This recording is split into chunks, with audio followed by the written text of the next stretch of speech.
ना तो यह शरीर तुम्हारा है और ना ही तुम इस शरीर के हो।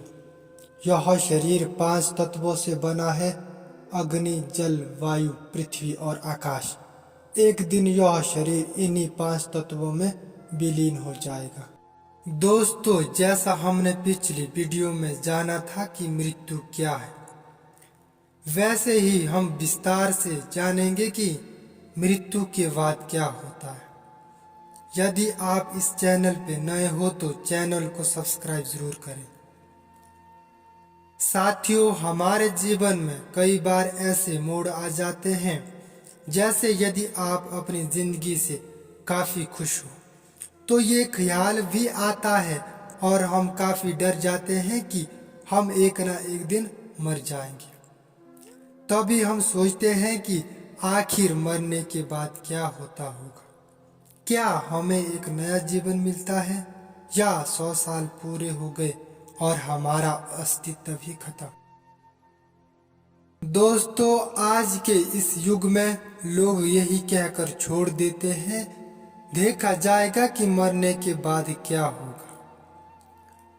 बहुत से लोग शान घमंड में ये सोचते हैं कि मैं कभी नहीं मरूंगा, लेकिन आपको पता है इस मृत्यु लोक में कोई अमर नहीं है। मृत्यु तो एक ना एक दिन होनी ही है। अब बात करते हैं मृत्यु के बाद क्या होता है। बहुत से लोग ये भी कह देते हैं कि किसने देखा है मरने के बाद क्या होता है। दोस्तों, आपको पता है और सुना भी है स्वर्ग और नरक के बारे में। चलो इस बात को हम एक कहानी के माध्यम से समझेंगे। दोस्तों, ध्यान से सुनना इस कहानी को और विश्वास है कि आप बहुत कुछ सीखेंगे। साथियों, एक बार हम एक अघोरी बाबा से मिले थे। उनसे काफी देर बातें हुई। उन्होंने हमें एक लाश की कहानी सुनाई। जब वह कुछ दिनों तक एक शमशान घाट में ठहरे थे तो एक दिन वहां पर एक लाश को जलाने ही वाले थे कि वह लाश खड़ी उठ पड़ी। शायद उसे शमशान घाट ले जाने से पहले उसका मेडिकल एग्जामिनेशन किया जाता तो यह स्थिति नहीं आती। अघोरी बाबा बता रहे थे कि उसके साथ आए हुए लोग काफी डर गए थे और लाश को छोड़कर भागने ही वाले थे। बाबा ने उन्हें समझाया और रोका।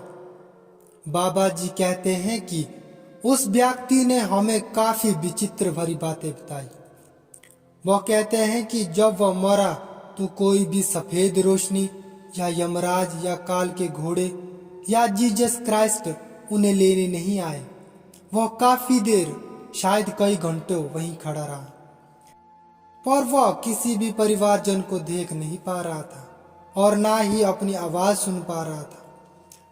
यहाँ तक कि अपने पार्थिव शरीर को भी नहीं देख पा रहा था। फिर कुछ देर बाद होश आया तो वह वहीं घूमने लगा।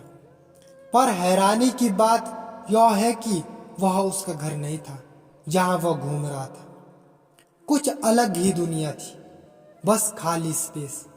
उसने बताया कि हमारी दुनिया की तरह ही कई अलग अलग आयाम होते हैं और उनमें कई दुनिया छुपी होती है, या शायद हम उनसे छुपे होते हैं। जब किसी की मृत्यु होती है और उसका समय पूरा हो चुका होता है तो उसे फिर किसी आयाम में या किसी और दुनिया में जाना होता है। अगर किसी की असमय मृत्यु हो जाए तो वह इसी दुनिया में किसी और आयाम में फंसा रहता है जब तक कि उसका समय पूरा नहीं होता। दोस्तों, सब समय का खेल है। उसने देखा कई दूसरे जीवों को जो अनउद्देश्य विचर रहे हैं। यह दूसरे जीव देखने में पारदर्शी से लगते हैं। उसने उनसे संवाद भी किया।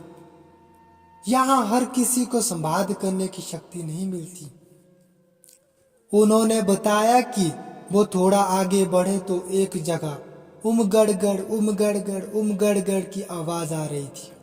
उसने देखने की पूरी कोशिश की पर सामने कोई नजर नहीं आया। वह कहते हैं कि वहां कई सिद्ध पुरुष और संत महात्मा जिनका समय खत्म नहीं हुआ वो वहां पर तप कर रहे होते हैं और शायद ओम का जाप कर रहे होते हैं।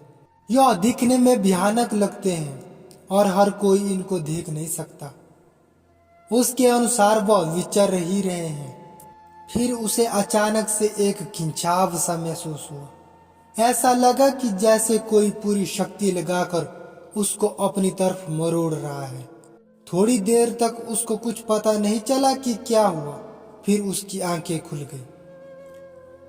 तो साथियों, जहां तक कि हमने इस कहानी के माध्यम से यह समझने की कोशिश की है कि आखिर में मरने के बाद क्या होता है, यह कहना बहुत ज्यादा कठिन है कि मरने के बाद क्या होता होगा। कोई नहीं जानता, लेकिन फिर भी इस कहानी के माध्यम से हम यह तो समझ सकते हैं कि इस दुनिया के बाहर भी कुछ और दुनिया हो सकती है, या हम इसी दुनिया में दोबारा जन्म लेते हैं। इस चीज का पूरा पता नहीं है। यदि आप लोगों को यह वीडियो अच्छी लगी तो प्लीज करके चैनल को सब्सक्राइब करें और बेल आइकन को ऑन करना ना भूलें। जय हिंद।